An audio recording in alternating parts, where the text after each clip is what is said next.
অনেকদিন পর একটা ব্যবসার ফর্মুলা পালাম, এই যে ঘষির ব্যবসা। ঘষির ব্যবসাটা মনে হয় আর ভালোই হবে নি।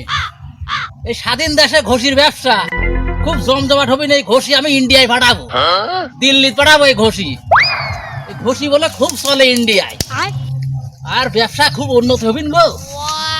আর এবার ঘষির ফলন ভালোই হয়েছে।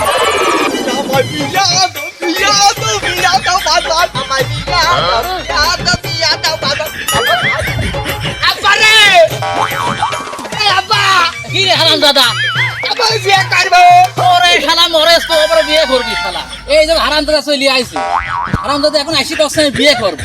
আমি কেবল নতুন ঘষির ব্যবসা শুরু করলাম, আর 80% আমি বিয়ে করবো।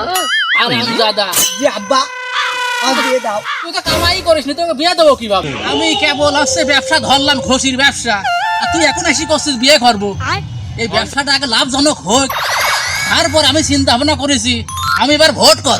যে আব্বা ভোট করি জয়যুক্ত হয়, তারপর আমি তোর বিয়ে দেবো। অত কিছু বুঝিনি আব্বা, যে শীত কত আব্বা আমি বিয়ে করবো, আমাকে বিয়ে দাও। এই হারাম দাদা তো কিছু বোঝে না দেখছি। আমি বললাম এই বিজনেসটা করার পরে আমি ভোট করি জয়যুক্ত হয়, তারপর তো বিয়ে দেবো। হারাম দাদা একদম জুতা দিয়ে পিটাবো। হারাম দাদা জুতি দি গায়ে রে শালা, বড় শালা।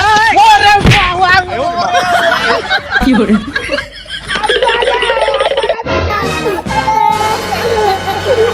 আমার মাথায় গেল রে। আমি এদের তো বলছি আমাকে বিয়ে দাও, আমাকে বিয়ে দে। তোর কথা এখন দেখতে ঠিক রে। ওই ভোট নির্বাচন